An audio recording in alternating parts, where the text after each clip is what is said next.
Dana Holt pushed her cleaning cart across the polished marble floor of West Point Military Academy's grand auditorium, the squeak of one stubborn wheel echoing through the vast space. 600 cadets sat in perfect formation, their attention fixed on Colonel Harrison as he pointed to tactical markers on the massive battlefield map projected behind him. Dana had seen this lecture dozens of times before, always cleaning quietly in the shadows, invisible to everyone except the dust and debris she swept away daily. But today, something was different. Today, when the colonel placed his marker in the wrong position, Dana couldn't stay silent anymore. She stepped forward, moved the marker to its correct location, and in that single moment, revealed a secret that had been buried for over 2 decades. The battlefield fell silent as 600 future officers realized they were staring at a legend they thought was just a janitor. Before we carry on, please hit the subscribe button to make my day, and let me know where you are watching from in the comments. The morning sun cast long shadows through the tall windows of the West Point Auditorium as Dana Holt methodically swept between the rows of empty seats. At 52 years old, she had perfected the art of being invisible, moving through the Academy's hallowed halls with the quiet efficiency of someone who had learned that attention was rarely welcome. Her graying hair was pulled back in a simple ponytail, and her worn blue uniform bore the permanent creases of countless wash cycles and years of honest labor. The metal bucket on her cart clinked softly against the mop handle as she navigated around the fixed seating, each movement practiced and deliberate. Dana had been working at the Academy for 8 years now, ever since she had left her previous life behind and sought the anonymity that came with manual labor in a place where rank meant everything, and she had chosen to have caress. None. The pay was modest, barely enough to cover rent on her small apartment 3 miles from campus, but it came with something more valuable than money. The ability to disappear completely into a world where she was noticed only when trash cans overflowed or floors needed mopping. The auditorium doors opened with their characteristic heavy thud, and the first wave of cadets began filing in for the weekly tactical strategy lecture. Dana had witnessed this same scene hundreds of times, watching young men and women in crisp uniforms take their assigned seats with military precision. Their faces were eager, hungry for knowledge that would shape them into the officers they aspired to become. She remembered that hunger, though it felt like a lifetime ago when she had worn a similar uniform and sat in similar seats, absorbing lessons about leadership and warfare from instructors who had never seen real combat.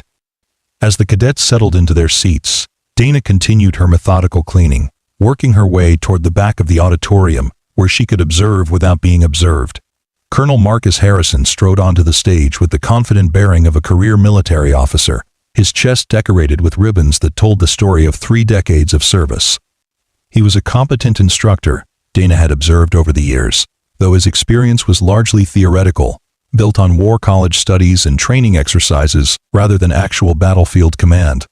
"Good morning, cadets."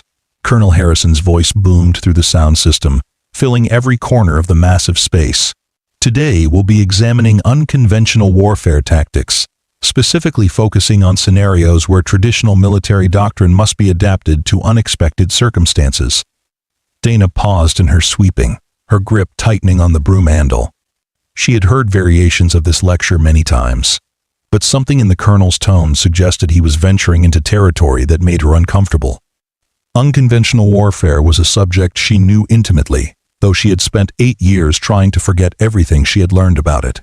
The colonel activated a projection system, and a detailed topographical map appeared on the massive screen behind him, showing mountainous terrain with valleys, ridgelines, and strategic choke points marked in different paint colors. Dana recognized the geography immediately, though the map showed none of the political boundaries or city names that would identify the specific location. It was a sanitized version of a place where she had once spent 6 months planning an operation that officially never happened. "Imagine you're tasked with disrupting enemy supply lines in hostile territory," Colonel Harrison continued, pointing to various features on the map with a laser pointer. "Conventional doctrine would suggest establishing positions along the main transportation routes, but what if those routes are heavily defended? What alternatives might you consider?" Several cadets raised their hands, offering textbook responses about flanking maneuvers and alternative supply lines. Dana found herself mentally cataloging their suggestions, noting how each one would have resulted in disaster in the real situation this map represented. Academic theory was clean and logical, but reality was messy, complicated by factors that never appeared in textbooks, weather patterns that changed hourly, local populations with their own agendas, intelligence that was always incomplete and frequently wrong. Colonel Harrison nodded approvingly at the responses, then moved to a tactical board where he began placing markers to represent troop positions and movement patterns. "Let's walk through a specific scenario," he said, positioning blue markers for friendly forces and red ones for enemy positions. "Your mission is to neutralize this supply depot." He placed a black marker deep in enemy territory, while minimizing casualties and maintaining operational security. Dana watched as the colonel arranged the markers according to standard tactical doctrine, creating a textbook example of how such an operation might unfold. The approach was methodical and logical, following established principles that would earn high marks on any military academy exam. But Dana could see immediately that this particular arrangement would have resulted in complete mission failure and likely the loss of every soldier involved. The colonel's plan called for a direct approach through the main valley, supported by diversionary attacks on the flanks to draw enemy attention away from the primary assault force. It was the kind of strategy that looked impressive on paper and satisfied the requirements of military doctrine, but it failed to account for the specific challenges of the terrain and the enemy's likely response patterns. Dana knew because she had planned the actual operation that this map represented, though the colonel clearly had no idea that the scenario he was teaching was based on a real mission that had taken place 23 years earlier. Operation Glass Storm had been classified at the highest levels, its existence known only to a handful of senior officials and the small team of specialists who had planned and executed it. The official record stated that no such operation had ever taken place, and everyone involved had signed documents ensuring their silence for the remainder of their lives. As the colonel continued explaining his tactical approach, Dana felt a familiar tension building in her chest. The same feeling she had experienced during the final planning sessions for Glass Storm, when she had realized that the initial approach would end in catastrophe. She had been a major then, one of the youngest strategic planners in Special Operations Command, with a reputation for seeing patterns that others missed and finding solutions to seemingly impossible problems. "The key to success in unconventional operations," Colonel Harrison was saying, "is maintaining flexibility while adhering to proven tactical principles. By following established doctrine, we minimize risk while maximizing our chances of mission success." Dana wanted to shake her head, to call out from the back of the auditorium that flexibility and doctrine were often mutually exclusive, that the most successful unconventional operations succeeded precisely because they abandoned established principles in favor of creative solutions tailored to specific circumstances. But she remained silent, continuing to push her broom across floors that were already clean, maintaining the invisibility that had protected her for 8 years. The colonel moved one of the blue markers to a position that Dana knew would have been suicide for the real soldiers who had executed Glass Storm. The enemy had positioned spotters on the ridge overlooking that exact location, and any force attempting to move through that area would have been decimated within minutes. Dana had spent weeks studying satellite imagery and intelligence reports before discovering the hidden approach that had allowed the actual mission to succeed. "Questions so far?" Colonel Harrison asked, surveying the rows of attentive cadets. A young woman in the third row raised her hand. "Sir, what if the enemy has positioned observers on the surrounding ridgelines? Wouldn't a direct approach through the valley expose our forces to potential ambush?" Dana felt a spark of approval.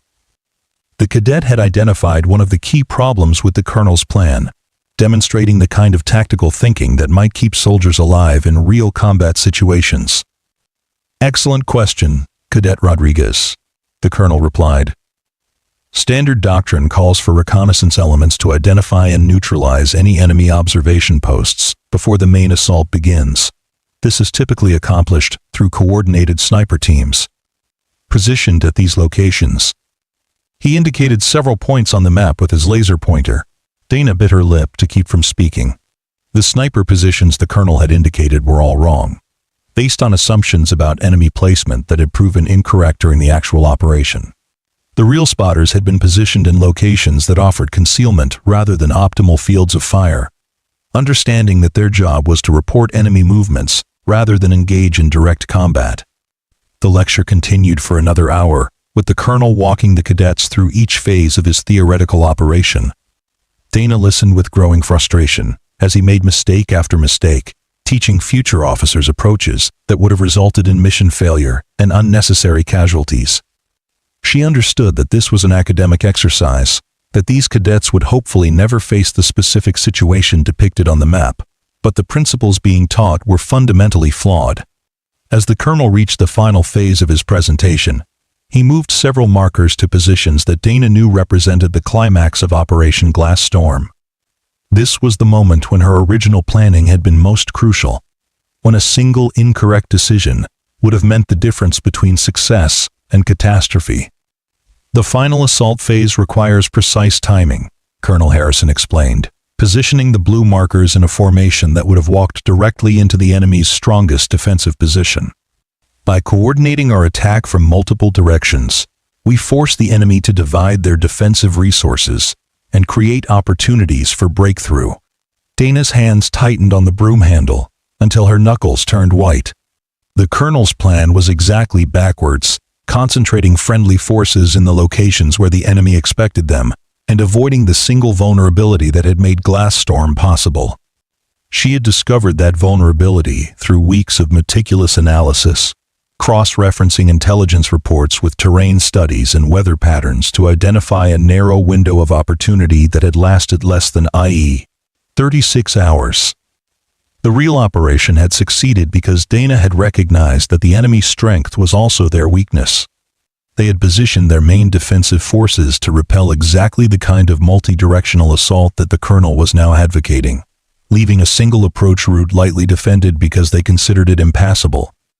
Dana had proven them wrong, but it had required abandoning every principle of conventional tactical doctrine. Any final questions before we conclude today's session? Colonel Harrison asked, checking his watch. Several hands went up, and Dana listened as cadets asked about logistics, communication protocols, and backup plans. Their questions were intelligent and demonstrated serious engagement with the material, but they were all based on the fundamental assumption that the colonel's tactical approach was sound. None of them could see the fatal flaws that would have doomed the operation before it began. Dana had remained silent through hundreds of similar lectures over the past 8 years, watching instructors teach theoretical approaches to problems she had solved in practice. Usually, she could maintain her detachment, reminding herself that academic discussions bore little resemblance to the chaos of actual operations. But today was different.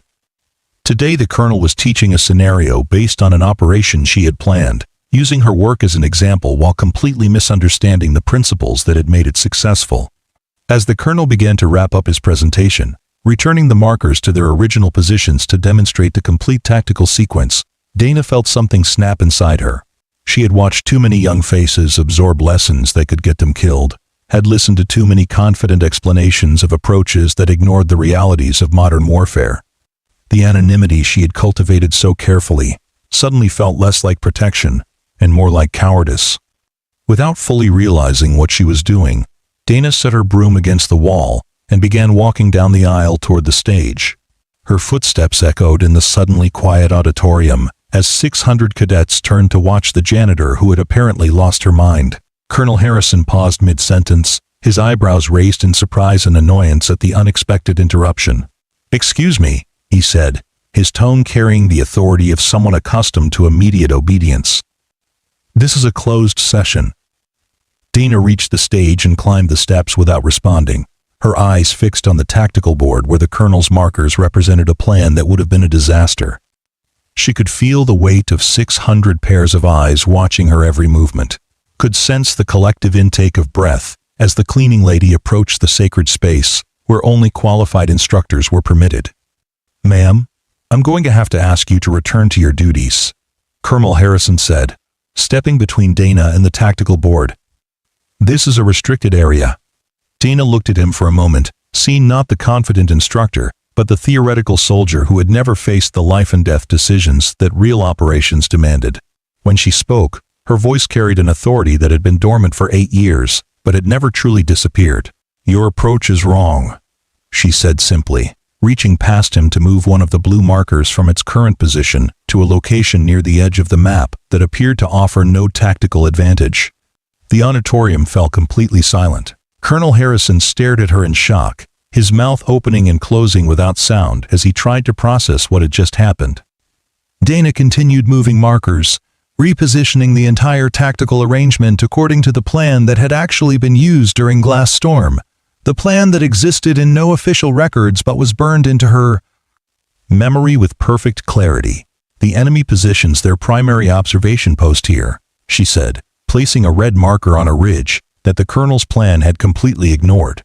"Not on the high ground where doctrine suggests, but in this depression where they have concealment and multiple escape routes. Standard reconnaissance would never find them." She moved another marker, her movements precise and confident. "The main defensive position isn't here." She indicated the location the colonel had assumed, but 2 kilometers south, positioned to funnel any attacking force into a kill zone. "Your direct approach would have walked straight into it." Colonel Harrison found his voice. "Ma'am, I don't know who you think you are, but this is a military academy, not a place for civilian speculation about tactical matters." Dana turned to face him, and something in her eyes made him take an involuntary step backward.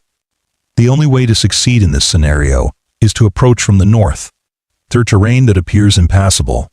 The enemy considers it impossible, which makes it the only viable option.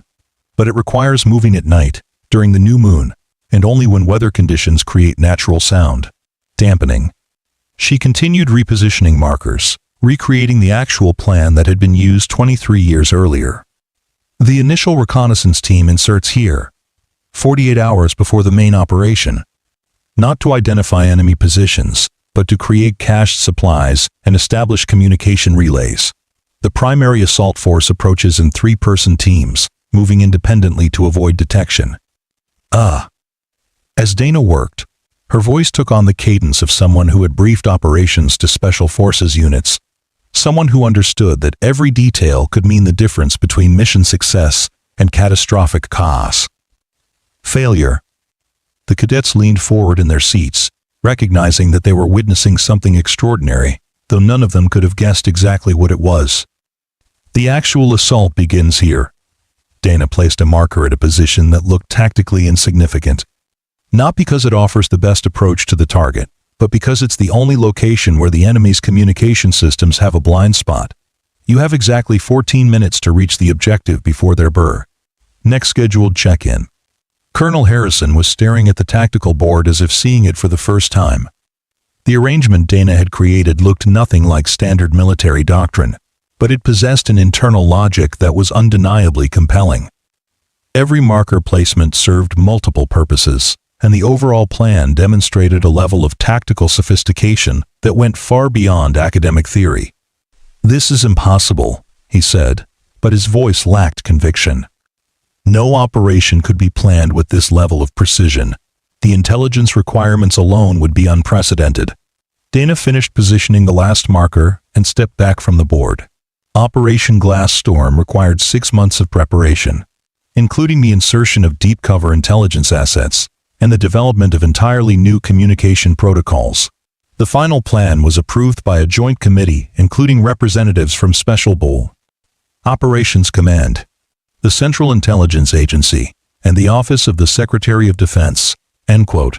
The silence in the auditorium was so complete that Dana could hear the ventilation system cycling air through the building.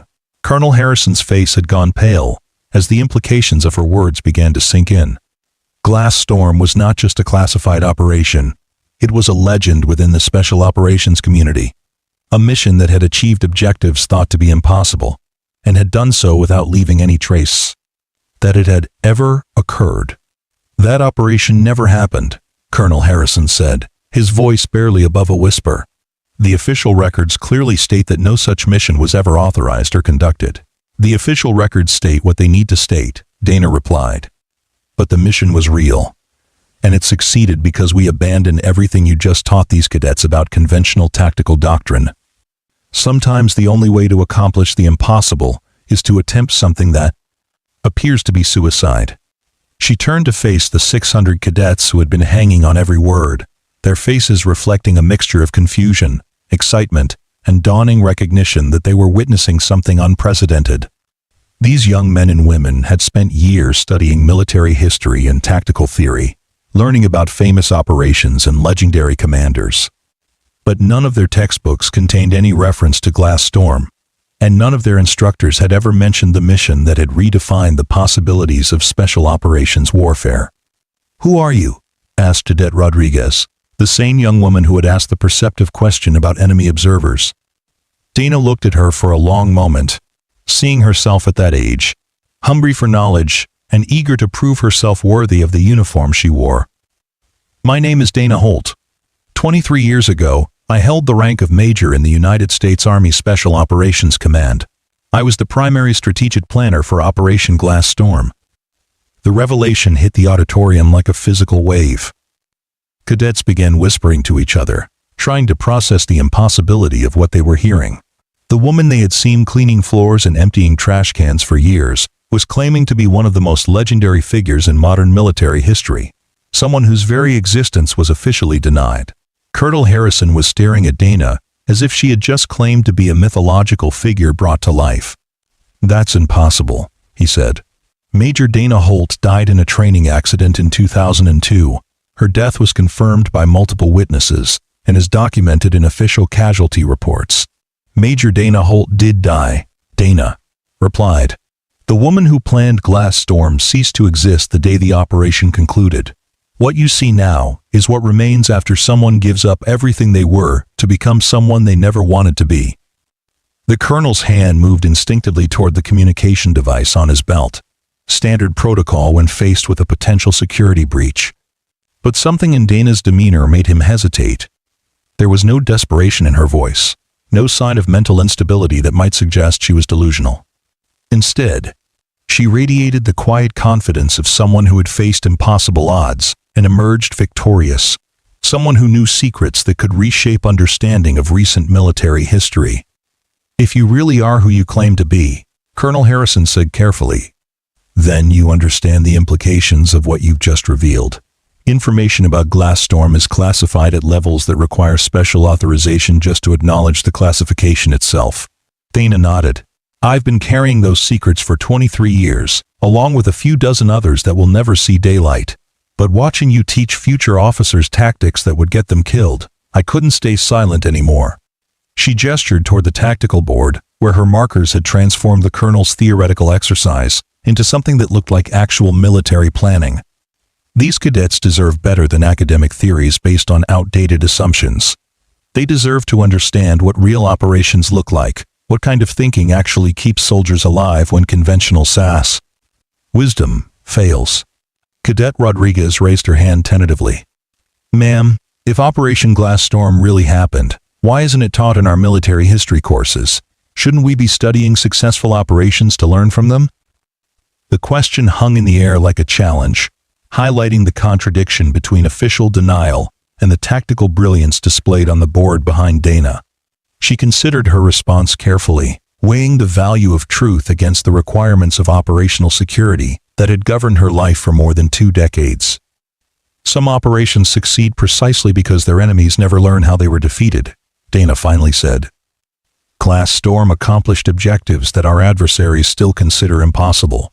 Teaching the specific methods publicly would eliminate our ability to use similar approaches in the future." Colonel Harrison was studying the tactical arrangement Dana had created, his analytical mind working through the implications of each marker placement. Despite his shock at the situation, he could not deny the sophistication of what he was seeing. The plan displayed a level of tactical innovation that went beyond anything in current military doctrine, incorporating principles that he was only beginning to understand. "Even if I accepted that this operation occurred," he said slowly, "how could I verify that you were actually involved? Anyone with sufficient knowledge of special operations could create a plausible tactical scenario." Dana reached into her uniform pocket and withdrew something that made several cadets gasp in recognition. It was a military challenge coin, but not the standard commemorative pieces that were commonly exchanged within military units. This coin was completely black, with no visible markings or insignia, the kind of item that existed only within the most classified operations. Glass Storm team members were issued these at the conclusion of the operation, Dana said, holding the coin so that Colonel Harrison could examine it closely. They're made from titanium recovered from a Soviet satellite that was officially never intercepted. 12 coins were produced, one for each team member who survived the mission. The colonel took the coin with hands that were not entirely steady, turning it over to reveal symbols that were barely visible against the black surface. The markings appeared to be laser-etched at a microscopic level, creating patterns that were impossible to reproduce without highly specialized equipment. "I've never seen anything like this," he admitted, though his tone suggested he was beginning to believe what should have been impossible. "You wouldn't have," Dana replied. "These were created by the same fabrication unit that produces currency printing plates for the Treasury Department. The specific techniques used to make them are classified at levels that require presidential bull authorization to access." Around the auditorium, cadets were furiously taking notes, trying to capture every detail of what they were witnessing. They understood that they were experiencing something unprecedented, a moment when official history was being challenged by someone who claimed to have lived the reality that was officially denied. Dana looked out at their faces, seeing the hunger for knowledge that she remembered from her own cadet years, but also recognizing the dangerous naivety that came with academic learning divorced from practical experience. These young people would graduate and receive commissions as officers in the world's most powerful military, but most of them would never face the kinds of decisions that had defined Glass Storm. "Let me tell you what really happened," Dana said, her voice carrying the authority of someone who had planned operations that existed only in the memories of those who had participated in them. "And why everything you think you know about unconventional warfare is probably wrong."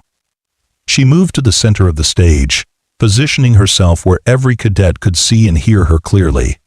The tactical board behind her displayed the fruits of 6 months of planning, but the real lesson was about to begin with the story of how that plan had come to exist. In early 2001, intelligence agencies detected unusual activity at a facility that officially didn't exist, in a country that we were officially not monitoring, Dana began. The facility was producing materials that could be used for weapons that officially couldn't be manufactured with available technology. Colonel Harrison had taken a seat in the front row, the challenge coin still clutched in his hand, his attention focused entirely on Dana's words. Around the auditorium, cadets had stopped taking notes, recognizing that what they were hearing could never be written down or discussed outside this room.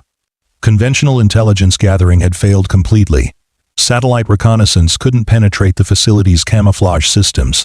Human intelligence assets had been compromised, and electronic surveillance detected only random noise. According to every traditional metric, the target was impregnable. Dana paused, allowing the implications to sink in. Standard military doctrine suggested that such a facility could not be neutralized without massive conventional force, which would have created a diplomatic crisis and potentially triggered wider conflict. The political leadership made it clear that official military action was not an option. She gestured toward the tactical board where her markers represented the solution that had seemed impossible, until someone had been willing to abandon every assumption about how such operations should be conducted. Glass Storm succeeded because we stopped thinking like soldiers and started thinking like the enemy, Dana continued. Instead of trying to overcome their defenses, we convinced them that we didn't exist. Instead of fighting their strengths, we made their paranoia work against them. The strategy she described sounded like something from a spy novel rather than actual military planning. Glass Storm had succeeded by creating the appearance of multiple failed infiltration attempts, each one designed to reinforce the enemy's belief that their security was impenetrable. Meanwhile, the real operation had proceeded through channels that the enemy never thought to monitor. The insertion team spent 3 months establishing cover identities as maintenance workers for a telecommunications company that had been providing services to the facility for over 2 years, Dana explained. They became part of the infrastructure, invisible because they were expected to be there. Colonel Harrison leaned forward, his analytical mind working through the implications of what he was hearing. The operational security requirements would have been unprecedented. How do you maintain cover for 3 months while preparing for a mission that couldn't officially exist? You create a reality that supports the cover, Dana replied. The telecommunications company was real, established 18 months before the operation began. The maintenance contracts were legitimate, approved through normal procurement channels. The team members had complete documentation going back 5 years, including employment histories, credit reports, and personal relationships. The scope of the deception was staggering, requiring coordination between multiple agencies and the creation of false identities so comprehensive that they could withstand investigation by sophisticated intelligence services. But the investment had been necessary, because the alternative was accepting that certain objectives were simply impossible to achieve. On the night of the operation, the team didn't infiltrate the facility, Dana continued. They were already inside, had been for weeks, performing routine maintenance on systems that they had gradually modified to support the mission. When the moment came, they didn't need to overcome security measures because they were authorized to access everything they needed. End quote. Cadet Rodriguez raised her hand. Ma'am, how did you coordinate something that complex without leaving traces that could be discovered later? It was an astute question that highlighted one of the most challenging aspects of planning operations that officially never occurred. Dana smiled, recognizing the kind of tactical thinking that might serve this young woman well if she ever faced similar challenges. You build deniability into every aspect of the operation, Dana answered. Every communication appears to be routine business correspondence. Every financial transaction looks like normal commercial activity. Every movement has a legitimate cover reason that can withstand casual investigation. She described how the operation had been structured like a Russian nesting doll, with multiple layers of deception that protected the core mission, even if outer layers were compromised.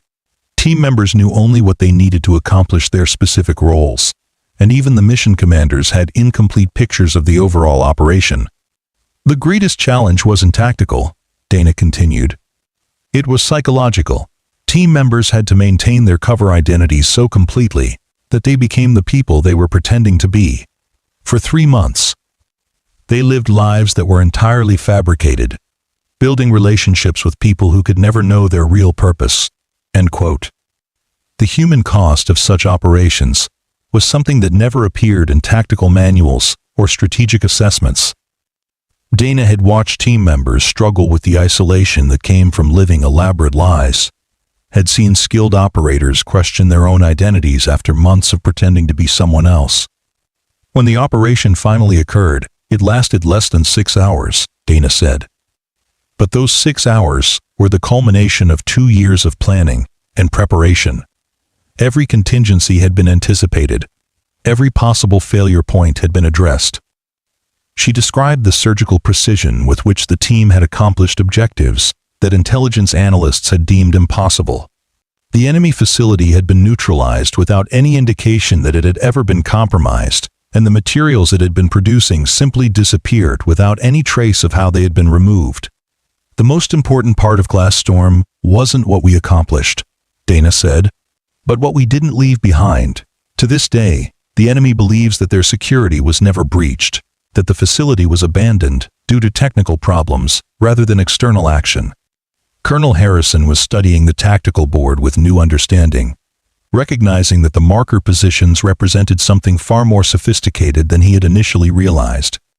How do you measure success for an operation that officially never occurred? Success is measured by what doesn't happen, Dana replied. The materials that facility was producing never appeared in the hands of hostile forces, intelligence networks that depended on that. Facility gradually withered without understanding why their resources had dried up. Weapons that might have been developed were never created. End quote. The strategic impact of Glass Storm extended far beyond the immediate tactical objectives, creating ripple effects that had influenced international security for more than 2 decades. But measuring those effects required understanding causation chains that involved classified information from multiple intelligence agencies. Dana looked out at the 600 cadets who had been listening with rapt attention to a story that challenged everything they thought they knew about modern military operations. She could see the questions forming in their minds, the desire to understand how such operations were planned and executed, but she also recognized the burden that such knowledge represented. Some of you will graduate and receive assignments that involve unconventional operations, Dana said. You may find yourselves planning missions that can't be acknowledged, working with assets whose identities must be protected, accomplishing objectives that will never appear in your service records. Her voice took on a more serious tone as she continued. When that happens, remember that success in unconventional warfare requires abandoning conventional thinking. The principles that work in traditional military operations will often lead to failure when applied to missions that exist in the shadows. She gestured toward the tactical board one final time. The plan you see here succeeded because it violated every principle of standard doctrine. Instead of overwhelming force, we used misdirection. Instead of speed and violence, we employed patience and deception. Instead of military solutions, we created problems that our enemies solved for us. End quote. Colonel Harrison stood up, his expression reflecting the internal struggle between his training and the evidence before him. If what you've described is accurate, then current doctrine is fundamentally flawed for certain types of operations. How do we train officers for missions that require them to ignore everything they've learned about military tactics? End quote. It was the question that had haunted Dana for years.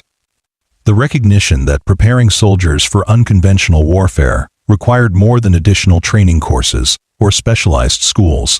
It required a fundamental shift in thinking that challenged the institutional culture of military organizations.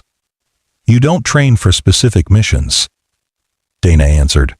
You develop officers who can think creatively under pressure, who understand that doctrine is a starting point rather than a rigid framework, who can adapt their approach based on circumstances rather than regulations.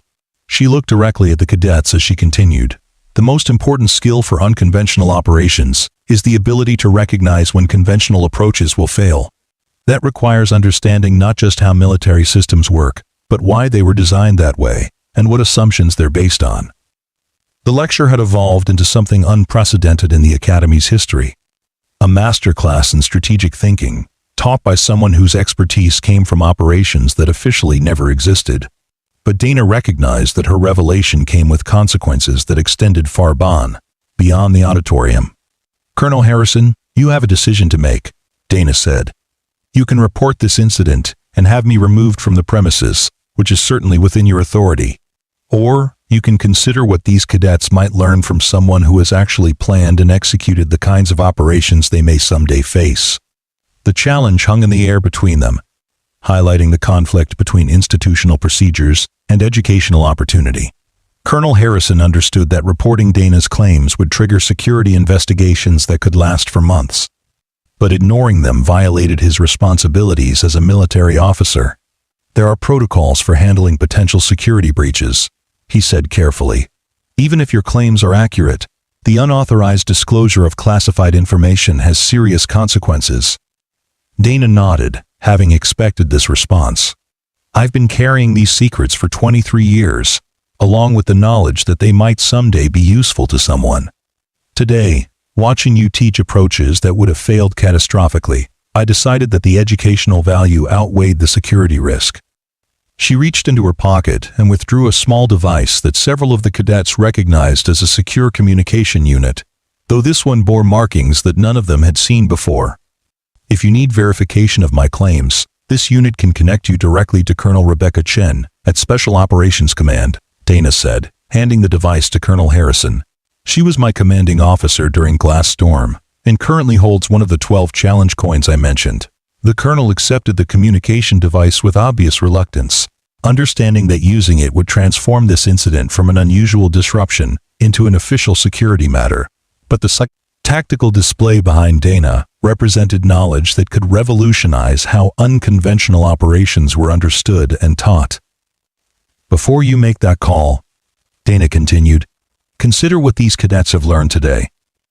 Not just about Glass Storm, but about the limitations of conventional thinking and the importance of creative problem-solving in military operations. She turned to address the cadets directly. How many operations like Glass Storm have actually occurred? Colonel Harrison asked, though part of him wasn't sure he wanted to know the answer. Dana considered the question carefully. understanding that her response would determine whether this conversation remained an academic discussion or became something far more consequential. That's not a question I can answer completely, even in this setting. But I can tell you that Glasstorm was successful enough to justify developing similar capabilities for addressing other impossible problems. She moved closer to the tactical board, pointing to specific marker positions that represented months of detailed planning. The principles we developed for Glasstorm became the foundation for a new approach to BIA. Strategic problem solving. When conventional diplomatic, economic, and military tools prove insufficient, there are other options available to decision-makers who understand the possibilities. Cadet Rodriguez raised her hand again, her curiosity overcoming her awareness that she might be venturing into territory that was far above her clearance level. Ma'am, if these techniques are so effective, why aren't they taught more widely? Shouldn't all military officers understand these approaches? The question highlighted one of the fundamental paradoxes of unconventional warfare. Dana had wrestled with this same issue throughout her career, recognizing that the techniques which made certain operations possible also made them incredibly dangerous if they fell into the wrong hands. Knowledge of these methods must be strictly limited because they depend on our adversaries not understanding how they work, Dana explained. The moment these techniques become widely known, they become ineffective. Worse, they can be turned against us by enemies who understand our capabilities. She described how Glasstorm's success had depended on the enemy's inability to conceive that such an operation was possible. Their security measures had been designed to repel conventional infiltration attempts, leaving them vulnerable to approaches that violated their assumptions about how attacks would be conducted. Every person who knows how Glasstorm was executed represents a potential security compromise, Dana continued. That's why the operation was compartmentalized so severely, and why most participants knew only their specific roles rather than the complete picture. Colonel Harrison was beginning to understand the weight of what he was hearing. If Dana's claims were accurate, then she was sharing information that could compromise ongoing operations and expose techniques that might be crucial to future national security challenges. This conversation has already gone far beyond what should be discussed in an unclassified setting, he said. Even if your intentions are educational, the implications of what you're revealing could be catastrophic if this information reaches the wrong people. Dana nodded, acknowledging the validity of his concerns, while also recognizing that the academic environment at the military academy provided unique opportunities for sharing knowledge that might otherwise remain locked away indefinitely. Colonel, these cadets will graduate and receive commissions as officers, in situations where they may face challenges that conventional training hasn't prepared them for, she said. They deserve to understand that solutions exist for problems that appear impossible, even if they can't know the specific details of how those solutions are implemented. She gestured toward the 600 young faces that had been hanging on every word of their unprecedented conversation. How many of them will find themselves planning operations with incomplete intelligence, facing enemies who don't follow conventional tactical doctrine, trying to accomplish objectives that their superiors can't officially acknowledge? The question resonated with Colonel Harrison's own experience. During his 3 decades of service, he had encountered numerous situations where standard military doctrine proved inadequate for the challenges he faced, but he had never been exposed to alternative approaches that might have changed the outcomes of those missions. What you're suggesting would require fundamental changes to how we train officers, he said. The current system is designed to produce commanders who can lead conventional forces in traditional military operations. Creating officers capable of planning and executing unconventional missions would require entirely different educational approaches. Dana smiled, recognizing the opening that the colonel's response had created. That's exactly right. And it starts with helping future officers understand that their real job isn't to follow doctrine blindly, but to achieve mission objectives using whatever methods prove most effective. She moved to the whiteboard beside the tactical display and began sketching a simple diagram that illustrated the relationship between mission objectives, available resources, and tactical approaches. Traditional military education teaches this as a linear process, she said, drawing arrows that connected each element in sequence. Mission determines tactics. Tactics determine resource requirements, Resources determine feasibility. Dana drew a second diagram that showed the same elements connected by arrows pointing in all directions. Unconventional warfare requires understanding that all of these elements influence each other simultaneously. Sometimes you have to change the mission to match. Available resources. Sometimes you have to develop new resources to enable necessary tactics. Sometimes you have to redefine success to match what's actually achievable." End quote. The concepts she was illustrating challenged fundamental assumptions about military planning that had been drilled into every cadet since their first day at the academy. But her approach offered a flexibility that conventional doctrine couldn't provide, a framework for thinking creatively about seemingly impossible problems. "Let me give you a practical example," Dana said, turning back to face the assembled cadets. "During the planning phase for Glass Storm, our initial objective was to neutralize the enemy facility by destroying its production capabilities. But analysis revealed that destruction would leave physical evidence that could be forensically analyzed to determine how the attack was conducted." She described how the planning team had spent weeks trying to develop destruction methods that wouldn't leave traces, exploring everything from chemical agents to electromagnetic pulses to carefully controlled explosions. But every approach they considered created the possibility that investigators could reconstruct what had happened. "The breakthrough came when someone suggested that we change the objective," Dana continued. "Instead of destroying the facility's capabilities, we contaminated their raw materials in ways that made production impossible while creating the appearance of natural degradation. The solution had required understanding chemistry as much as military tactics, developing techniques for introducing contaminants that would remain undetectable until they caused production failures that appeared to be the result of poor quality control rather than sabotage. The facility continued operating for 6 months after Glass Storm concluded," Dana explained. "But everything they produced during that period was useless, and they never understood why. Eventually, they shut down operations and attributed their problems to supplier issues rather than external interference." Colonel Harrison was studying Dana's alternative planning diagram with the intensity of someone encountering a completely new way of thinking about familiar problems. This approach would require officers with much broader educational backgrounds than our current system provides. Most military personnel receive specialized training in tactics, logistics, or intelligence, but few understand all of these areas well enough to see the connections you're describing. "That's one of the institutional changes that would be necessary," Dana agreed. Glass Storm succeeded because the planning team included experts from fields that don't normally interact with military operations. We had chemists, psychologists, communication specialists, and cultural anthropologists working alongside tactical planners and intelligence analysts. End quote. She described how the interdisciplinary approach had generated solutions that none of the individual specialists could have developed working alone. The psychologists had provided insights into enemy decision-making patterns that informed the tactical approach, while the anthropologists had identified cultural factors that affected how the enemy interpreted information about potential threats. Modern military challenges require this kind of integrated thinking, Dana continued. Enemies don't respect the boundaries between disciplines that our educational system creates. They use whatever tools and techniques prove effective, regardless of whether those methods appear in military manuals. A cadet in the back row raised his hand.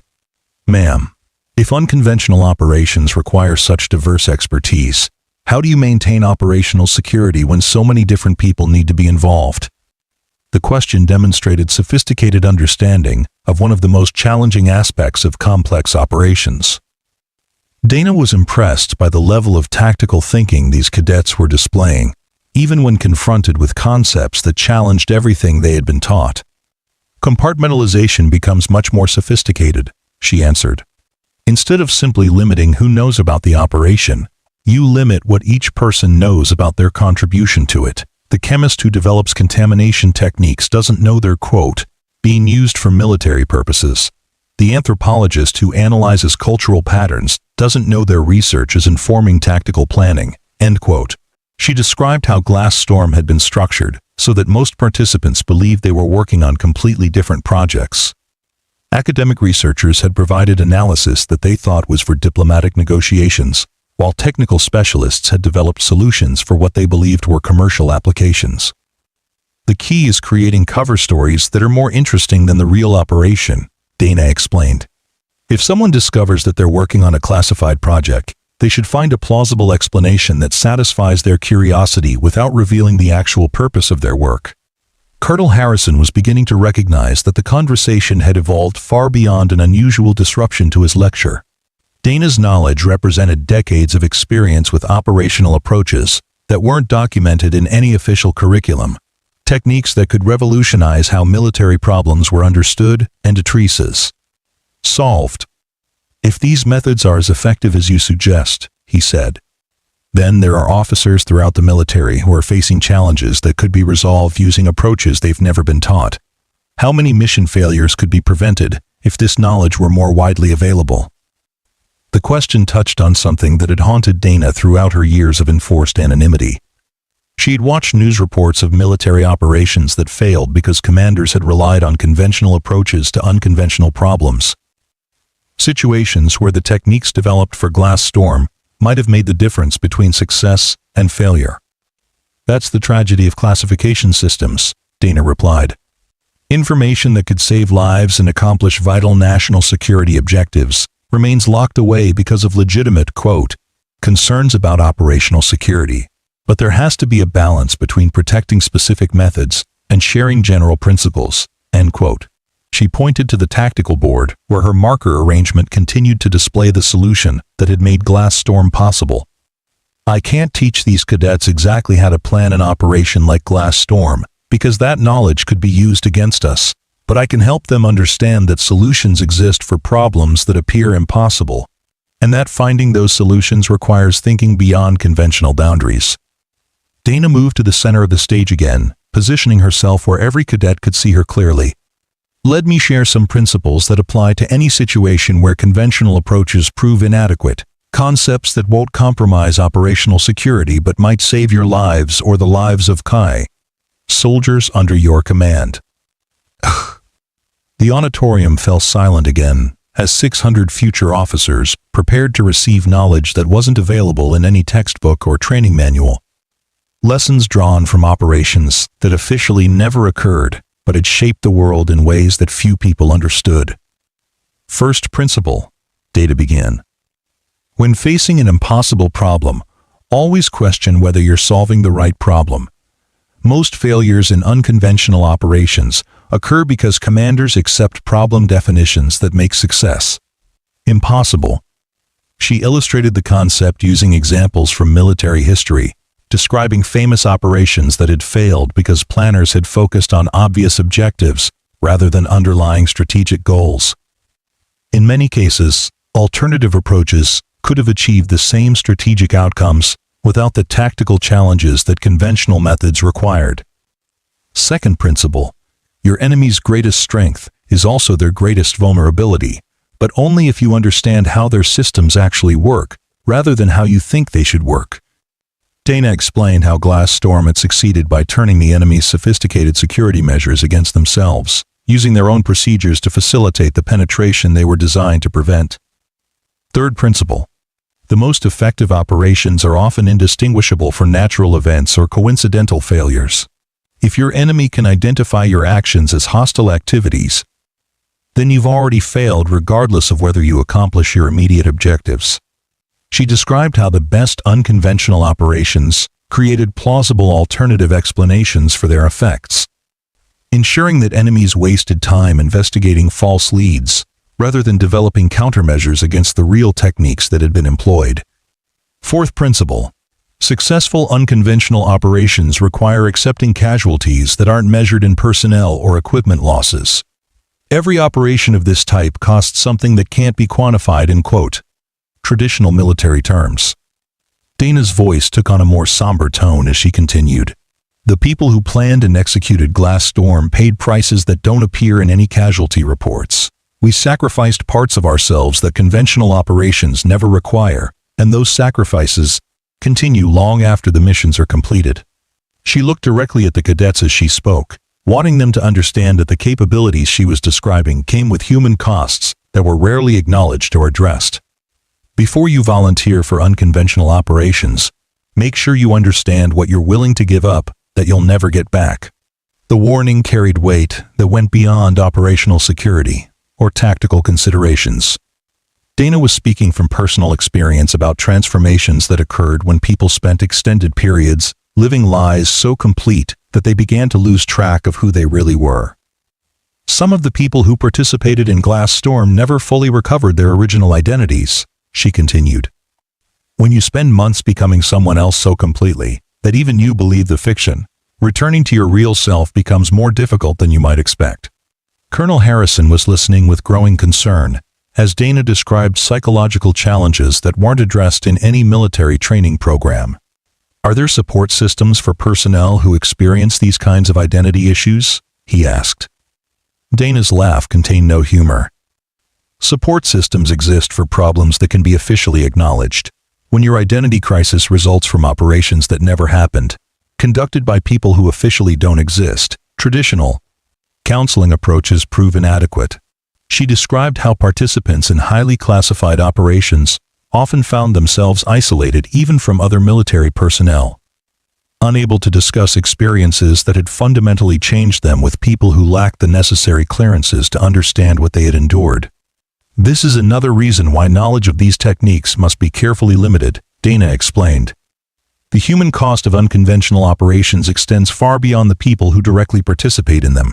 It affects families, friends, and colleagues who have to live with people who can never fully explain who they've become or what they've experienced. End quote. The sobering reality check seemed to deflate some of the excitement that had been building in the auditorium as cadets began to BR. Understand that the capabilities Dana was describing came with prices that extended far beyond traditional military sacrifices. "Why are you telling us this?" asked a cadet near the front, his voice reflecting genuine confusion about Dana's motivations. "If these operations are so dangerous and the costs are so high, why share this knowledge at all?" Dana considered the question for a long moment before responding. "Because ignoring these realities doesn't make them disappear. Unconventional operations will continue to be necessary regardless of whether we prepare people to conduct them properly or leave them to improvise solutions without understanding the full implications of what they're attempting." End quote. She gestured toward the tactical board one more time. "Glass Storm succeeded because we had time to plan carefully, resources to address every contingency, and support systems to help participants manage the psychological challenges they faced. Most officers who find themselves planning unconventional operations don't have those advantages." Dana described scenarios where military commanders might face situations similar to Glass Storm, but without the extensive preparation that had made success possible. When that happens, they need to understand the principles that make such operations feasible, while avoiding the mistakes that turn necessary missions into catastrophic failures. Colonel Harrison stood up, his decision finally made after weighing the educational value against the security implications of what he had witnessed. "I'm going to make that call," he said, indicating the secure communication device Dana had given him. "But before I do, I want to thank you for what these cadets have learned today, regardless of how this situation is ultimately resolved." He looked out at the 600 faces that had been transformed by exposure to knowledge they would never encounter through official channels. "You've given them something that no textbook or training exercise could provide, an understanding that military problems don't always have military solutions. And that success sometimes requires abandoning everything you think you know about how operations should be conducted." End quote. Dana nodded, accepting that her revelation would trigger consequences that would likely end her anonymous existence at the academy. But she felt no regret about the choice she had made. For 8 years, she had watched promising young officers receive incomplete educations that might leave them unprepared for the challenges they would actually face. "There's one more thing I want these cadets to understand," Dana said, addressing the assembled future officers for the last time. "The techniques I've described today aren't magic, and they aren't shortcuts to easy success. They're tools that become available when you develop the analytical skills to recognize when conventional approaches won't work and the creativity to develop alternatives." She paused, making eye contact with as many cadets as possible. Every one of you has the potential to develop these capabilities. What you lack isn't intelligence or training, it's permission to think beyond the boundaries that institutional education creates. Today, I'm giving you that permission. The impact of her words was visible across the auditorium, as 600 future officers began to understand that they possessed capabilities they had never been encouraged to develop. Potential that traditional military education had actively suppressed in favor of standardized approaches to complex problems. Colonel Harrison activated the secure communication device, and Dana heard the distinctive tone that indicated a connection to classified communication networks that she hadn't accessed in over 8 years. As he began speaking to whoever answered on the other end, Dana turned back to the tactical board where her markers continued to represent the solution to a problem that had once seemed impossible. She had kept Glasstorm's secrets for 23 years, carrying the knowledge that she had helped reshape the world in ways that would never be acknowledged or understood by the people who benefited from her work. Today, she had finally found a worthy use for that knowledge, sharing principles that might help future officers succeed in situations where conventional wisdom would lead to failure. Whatever happened next, Dana knew that 600 cadets had learned something that might someday save lives, accomplish vital objectives, or prevent failures that could have far-reaching consequences. The price of revealing those secrets might be high, but the cost of keeping them locked away indefinitely would have been higher. As Colonel Harrison's conversation continued, Dana began erasing the tactical markers from the board, returning it to the blank state that had existed before she had transformed a routine lecture into something unprecedented. But the knowledge she had shared couldn't be erased so easily. It would remain with these cadets throughout their careers, influencing how they approached problems, and reminding them that impossible situations sometimes required impossible solutions. The auditorium began to buzz with quiet conversations as cadets processed what they had witnessed and began to understand that their education had just taken a direction that no military academy curriculum had ever contemplated. They had received a masterclass in strategic thinking from someone whose expertise came from operations that officially never existed, taught by a woman whose very presence challenged everything they thought they knew about military history and the possibilities of unconventional warfare. Dana finished cleaning the board and stepped back, her work at West Point Military Academy drawing to a close after 8 years of anonymous service. She had come here seeking invisibility and had found something more valuable, the opportunity to share knowledge that might make a difference in ways she would never know. As Colonel Harrison concluded his call and turned to face her with an expression that mixed respect with regret, Dana prepared for the next chapter of a life that had already taken more unexpected turns than any single person should have to navigate. The story of Glasstorm had finally been told, at least partially, to people who might someday have the opportunity to build on its lessons. Whatever consequences followed from that revelation, Dana was certain that she had made the right choice.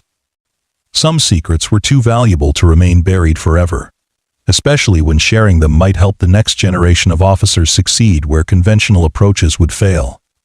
The 600 cadets who had witnessed this unprecedented moment would carry these lessons throughout their careers, sharing what they could within the bounds of security requirements and applying the principles Dana had taught them to challenges that conventional military education had never prepared them to face. Colonel Harrison ended his call and approached Dana with the secure communication device in his hand, his expression reflecting the complex emotions of someone whose worldview had just been fundamentally challenged. "Colonel Chen confirmed your identity," he said quietly. She'll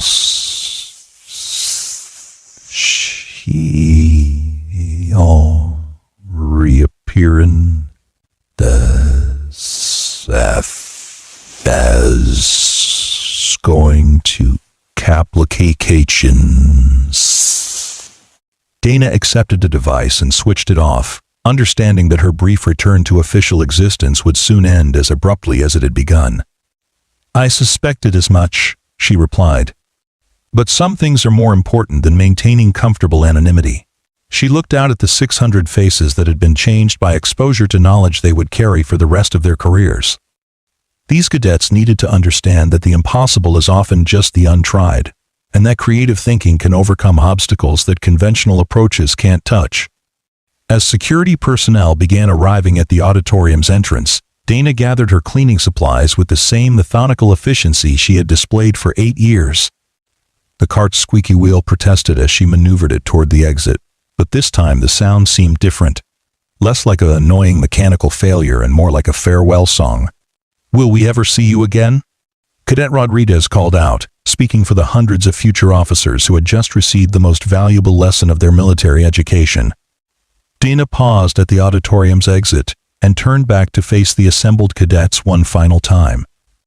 "You'll see the results of what you learned today in every successful operation you plan, every impossible problem you solve, every time you choose creative thinking over conventional wisdom."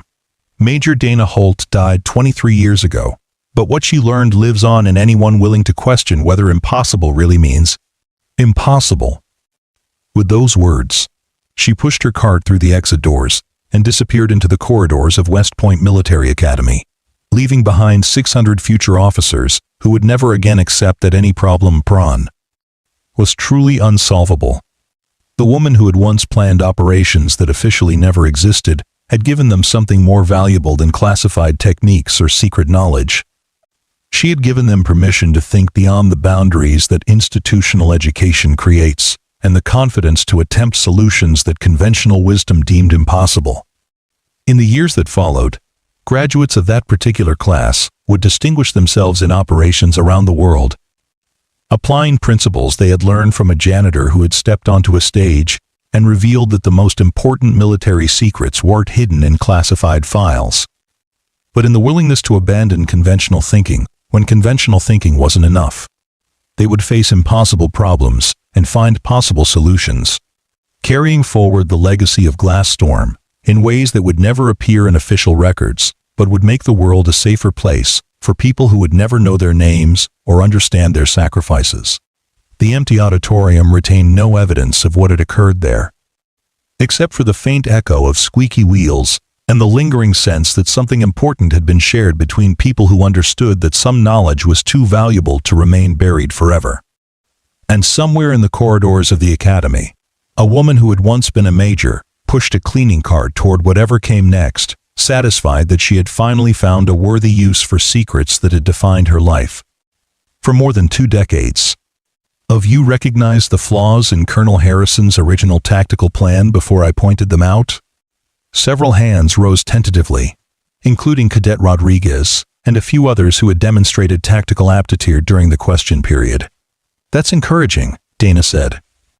"But how many of you would have been willing to abandon that plan entirely and attempt something that appeared to violate every principle you've been taught?" The hands went down. The cadets looked uncomfortable, recognizing that their training had emphasized adherence to established doctrine over creative innovation. "That's the real lesson," Dana continued. "Success in unconventional warfare requires the courage to attempt solutions that appear impossible, combined with the analytical skills to recognize when impossible solutions are actually the only viable options." She described how the Glasstorm planning team had gone through dozens of conventional approaches before recognizing that none of them could succeed given the operational constraints they faced. The breakthrough had come only when someone had suggested that they stop trying to solve the problem and start creating a different problem that they could solve. "Military doctrine exists for good reasons," Dana said. "It provides proven frameworks for common situations and ensures that units can operate effectively even under stress. But doctrine becomes a liability when it prevents commanders from recognizing that they face uncommon situations requiring uncommon solutions." Colonel Harrison was examining the secure communication device, noting construction details that suggested it had been manufactured by the same organizations responsible for the most sensitive government technologies. The device's existence lent credibility to Dana's claims, while raising new questions about how a janitor had maintained access to such equipment. "Even if I accept everything you've said," he told Dana, "the implications extend far beyond this auditorium. If Glasstorm really occurred as you've described, then current intelligence assessments and strategic planning assumptions may be fundamentally flawed." Dana smiled grimly. "Colonel, if Glasstorm was the only operation of its type, then your concerns would be limited to historical curiosity. But it wasn't. Over the past 20 years, unconventional operations have accomplished objectives that intelligence analysts continue to attribute to natural causes, equipment failures, and coincidental events. The scope of what she was suggesting staggered the imagination. If Dana was telling the truth, then the official version of recent history was incomplete at best, possibly entirely fabricated to conceal operations that had reshaped the international security environment, without leaving any acknowledged traces.